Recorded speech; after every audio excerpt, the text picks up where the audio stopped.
Hey guys, welcome back my channel veg foodies RJY. ఇవాళ recipe bagara rice ఇంకా డాబా style paneer masala curry అండి. ఈ రెండు కూడా తక్కువ టైంలో సింపుల్గా చేసుకునే రెసిపీ ఏ విధంగా తయారు చేయాలో చూపిస్తానండి. ఇప్పుడు ముందుగా ఒక గ్లాస్ బిర్యానీ రైస్ తీసుకొని దాన్ని బాగా కడుక్కొని అందులో ఒక గ్లాస్కి 2 గ్లాసులు వాటర్ వేసుకొని నానబెట్టుకోవాలి. ఈ బిర్యానీ రైస్ గిన్నెను పక్కన పెట్టేసి మళ్ళీ ఒక బాండి తీసుకుని అందులో కొంచెం ఆయిల్, కొంచెం నెయ్యి వేసుకొని ఒక స్పూన్ జీలకర్ర, ఒక స్పూన్ సోంపు, ఇంకా మసాలా దినుసులు, బిర్యానీ ఆకు ఇవన్నీ కూడా వేసుకొని ఒక 2 మినిట్స్ కుక్ అయిన తర్వాత ఒక 4 పచ్చిమిరపకాయ చీలికలు, ఇంకా ఒక చిన్న కప్పుడు ఉల్లిపాయలు కూడా వేసుకొని ఒక 2 ఆలుగడ్డలు కూడా చిన్నగా కట్ చేసుకున్నవి వేసుకొని, నార్మల్గా అయితే ఇందులో ఆలుగడ్డ వేసుకోరండి, కానీ పిల్లలు కొంచెం తింటారు ఇష్టంగా అని చెప్పేసి ఈ ఆలుగడ్డ యాడ్ చేస్తున్నాను. లాస్ట్లో కొత్తిమీర, పుదీనా యాడ్ చేసుకుని ఇవంతా ఈవెన్గా కుక్ అవనివ్వాలి. ఇదంతా కొంచెం ఉల్లిపాయ కానీ బంగాళదుంప ఇవన్నీ సాఫ్ట్గా అయిన తర్వాత మసాలా పేస్ట్ కూడా వేసుకోవాలి. ఈ మసాలా పేస్ట్ అంటే ధనియాలు, జీలకర్ర, లవంగాలు, ఇంకా దాల్చిన చెక్క వీటన్నిటిని కూడా పేస్ట్ చేసుకున్నానండి, కొంచెం వాటర్ యాడ్ చేసుకుని. అందుకే విడిగా నేను అల్లం వెల్లుల్లి పేస్ట్ ఏమి యాడ్ చేయలేదు. ఈ పేస్ట్ వేసుకొని ఇది ఆయిల్ సపరేట్ అయ్యే వరకు కూడా, అంటే పచ్చివాసన పోయే వరకు బాగా కుక్ చేసుకొని తర్వాత మనం నానబెట్టుకున్న బియ్యం ఉన్నాయి కదండి, అవి కూడా యాడ్ చేసుకొని ఒక 5 మినిట్స్ ఈ మసాలా అంతా కూడా ఆ రైస్కి పట్టే విధంగా మనం మూత పెట్టుకొని కుక్ చేసుకోవాలి. తర్వాత మనం నానబెట్టుకున్న వాటర్ని వేసేసుకొని కొంచెం కుక్ అయ్యే టైంలోనే సాల్ట్ అది సరిపోయిందో లేదో చూసుకొని అడ్జస్ట్ చేసుకొని పైన కొత్తిమీర, పుదీనా జల్లి మనం హై ఫ్లేమ్లో 20 మినిట్స్, లో ఫ్లేమ్లో 10 మినిట్స్, మీడియం ఫ్లేమ్లో ఒక 10 మినిట్స్ కుక్ చేసుకొని తర్వాత రెస్ట్లో ఉంచి 15 మినిట్స్ రెస్ట్లో ఉంచి తర్వాత సర్వ్ చేసుకుంటే సరిపోతుందండి. ఇప్పుడు మనం పన్నీర్ కర్రీ ఏ విధంగా తయారు చేయాలో చూపిస్తాను. ముందు ఒక కళాయి పెట్టుకొని అందులో ఒక 2 స్పూన్ల నూనె, 2 స్పూన్ల నెయ్యి యాడ్ చేసుకొని అందులో పన్నీర్ ముక్కలన్నీ వేసుకొని ఈవెన్గా కుక్ అవనివ్వాలి. ఇవన్నీ కూడా కలర్ చేంజ్ అయిన తర్వాత ఈ పన్నీర్ ముక్కల్ని సపరేట్గా తీసేసుకొని అదే నూనెలో ఒక స్పూన్ జీలకర్ర, ఒక అర స్పూన్ సోంపు, ఇంకా ఒక 2 యాలకులు, ఒక 2 బిర్యానీ ఆకులు వేసుకొని ఒక 2 మినిట్స్ కుక్ అయిన తర్వాత ఒక కప్పుడు ఉల్లిపాయలు కూడా తీసుకొని అవి కూడా వేసుకొని బాగా సాఫ్ట్గా కుక్ అయిన తర్వాత నేను ఇందాక చెప్పిన పేస్టే ఉంది కదండి, ఆ పేస్ట్ని కూడా యాడ్ చేసుకొని ఆ పేస్ట్లో అల్లం వెల్లుల్లి కూడా యాడ్ చేశానండి, ఇందాక చెప్పడం మర్చిపోయాను.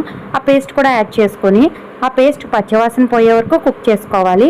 తర్వాత సేమ్ కప్పు ఉల్లిపాయలు ఎన్నైతే తీసుకున్నామో అదే కప్పుతో మనం ఒక కప్పుడు టమాటా ముక్కలు కూడా తీసుకొని యాడ్ చేసుకోవాలండి. ఇదంతా కూడా కుక్ అవ్వడానికి మూత పెట్టి సిమ్లో పెట్టేయడమే. ఇప్పుడు ఒక కప్పుడు పెరుగు తీసుకొని ఒక గిన్నెలో వేసుకొని అందులో ఒక స్పూన్ కారం, ఒక స్పూన్ ధనియాల పొడి, ఒక స్పూన్ జీలకర్ర పౌడర్ అంటే ఏమీ కాదండి, జీలకర్రని బాగా రోస్ట్ చేసుకొని దీన్ని ఫైన్గా పౌడర్ చేసుకొని దాన్ని ఒక స్పూన్ యాడ్ చేశానండి, అంతేనండి. కొంచెం సాల్ట్ కూడా యాడ్ చేసుకున్నానండి, మసాలా పౌడర్, ఇంకా కొంచెం పెప్పర్, ఇంకా కొత్తిమీర ఇవన్నీ కూడా పెరుగులో బాగా కలిసే విధంగా కలుపుకోవాలండి. ఇప్పుడు బిర్యానీ రైస్ ఎలా ఉడికిందో చూస్తున్నానండి. ఇదంతా కూడా చాలా బాగా ఉడికిందండి, చూసారు కదండి, మెతుకు సపరేట్గా వస్తుంది.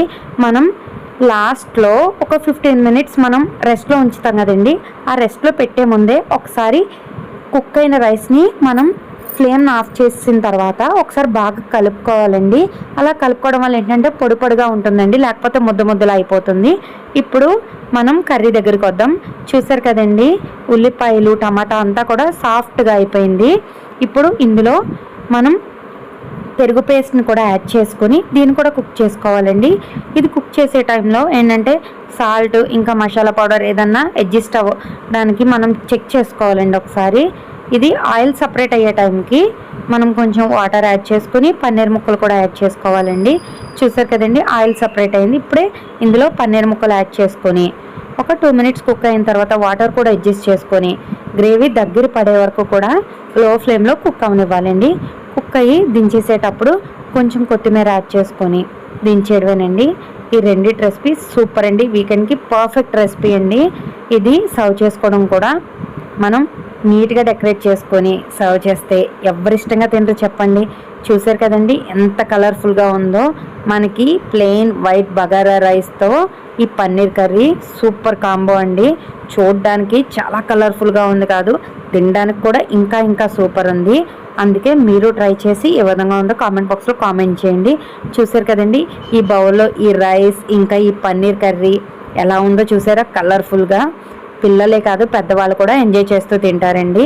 చూసారు కదండి నేను ఫస్ట్ ఆ రైస్ని మనం కలపడం వల్ల విడివిడిగా పొడి పొడిగానే వచ్చింది. అందుకనే మనం ఫస్ట్ రైస్ని ముక్క కింద అవ్వకుండా, రైస్ ముక్క కింద విరగకుండానే మనం జాగ్రత్తగా కలుపుకోవాలండి.